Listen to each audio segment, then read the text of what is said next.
Sorry, my phone just got shut off for no apparent fucking reason, but that falls on the communities.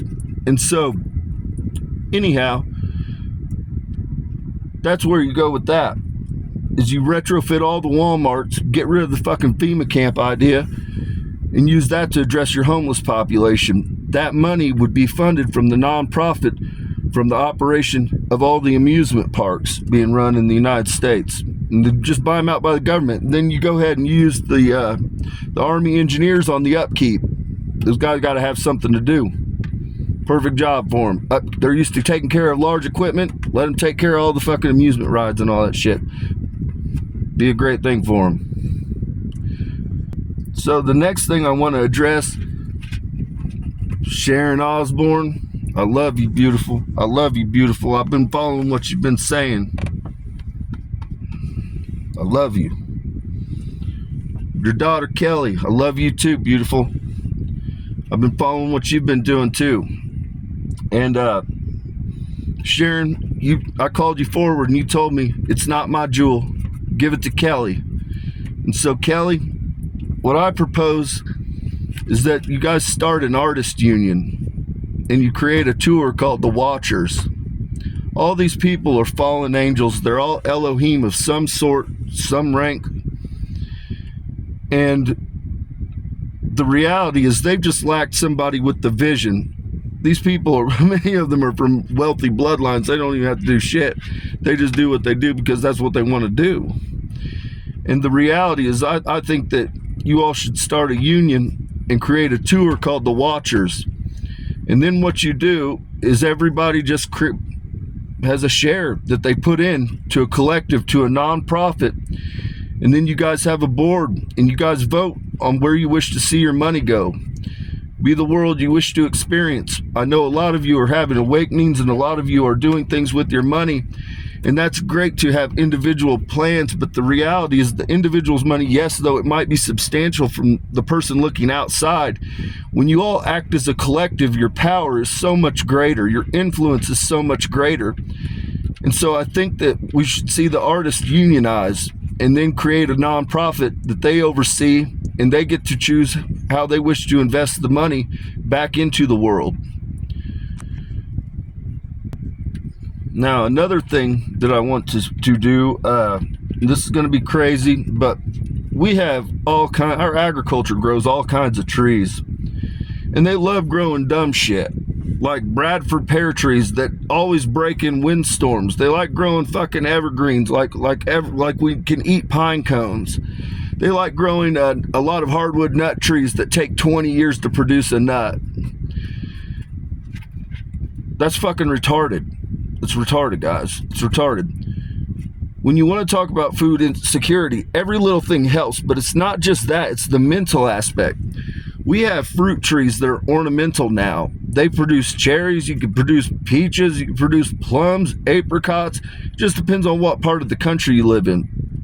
And every little town in America is looking for some fucking thing that they can draw people in with, or that they can, use to make profits, or something that is community based.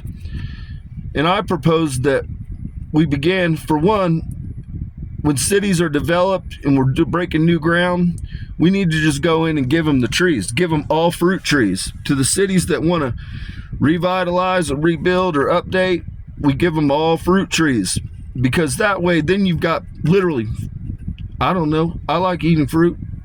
I wouldn't mind walking down the road and being able to grab an apple, grab a peach. I don't know, just psychologically, when you're sitting in a fucking office, would you mind being able to walk outside and grab a handful of cherries? I mean, I'm just saying, you can grow them. Literally, there's stuff that goes from May, June, July, August, September, October, pretty much for the United States. Those are the months that are covered, basically. Some depends on how far north you are, how far south. There's a variable, but those are your growing months. And so the reality is we as a nation can do this, and it costs us very little. When you're talking about buying power of the United States government and the influence and things like that, it's just a tax write-off. We just say, hey, if you guys use these, we will give them to you, because otherwise they're going to have to fund them somehow.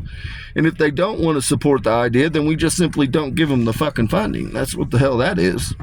So you support the vision or you fuck off. But what you're doing is you are promoting an ideology of food security, but you're promoting health. Right now, all of our shit, you go buy an apple, it's coated in wax. Like, I don't even know, half our shit's like genetically modified. I don't even know if it's real or not, truth be told. I mean, y'all are in the same boat. Y'all question the same shit I do. The reality is I've got a ton of fruit trees. I have peach trees. I have apple trees. I have fucking grapevines. I have all kinds of shit here. I've got cherry trees. And so the reality is I'd much rather eat that. But it's just psychologically, from a well-being standpoint, when you start addressing these things, it makes for a better community. It makes for a better world. It makes for a better nation. The whole fucking right down the list. But what I propose is every little city and town has 5 to 10 acres. And what we do is we go ahead and give them the trees to create their own orchards. And then that gives them a part of the year where everybody can convene from community, or communities that don't have them there next door, they can convene over. It gives people a reason and a place to congregate. Similar to how a pumpkin patch works. Everybody loves the pumpkin patch. Everybody loves going to the orchard. It becomes the cool ass thing to do. Okay?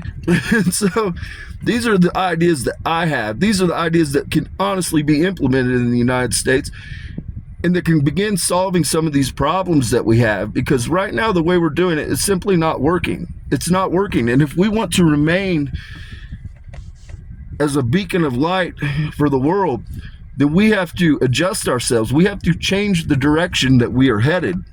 And a lot of these things, honestly, they're not monumental.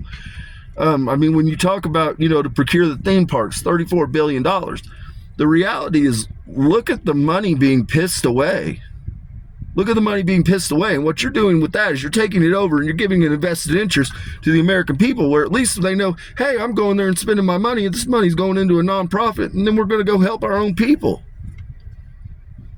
So that's the thing. People just lack the vision. People are so confined by the box, they don't even know how to think outside of it. They just don't. They're all indoctrinated. They've all gone through the same education system. They've gone through the same damn colleges, everything. And they're just, fundamentally, there's very few free thinkers that we have. And people can say what they want. It might hurt some feelings, but it's just the fucking truth, man. It's just the truth. People are fucking very black and white. And the reality is, if we wish to get ourselves out of this hole and to advance and move forward as a people, as a collective, then we've got to create an environment that thrives off of innovation, creativity, and outside of the box thinking.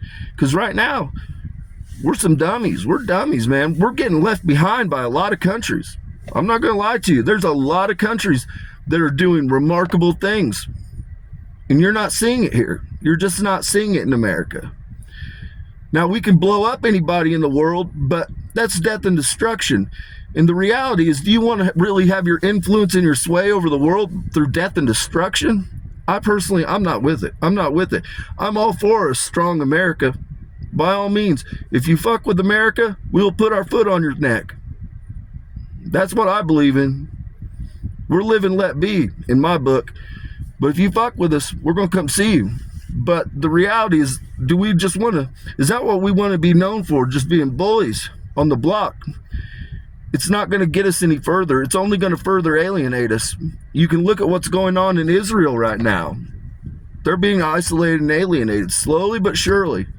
And the hour will come where they're just sitting there, just a small plot of land, and everybody around them hates them, and there's nowhere for them to go. The sea is at their backside. That's when it gets scary. That's when it gets scary. And so, with that, peace and blessings be upon your homes. May your paths be paved in gold. But these are just some of the things that are stewing in my mind that I know we can do that begin to change the overall appearance of the United States.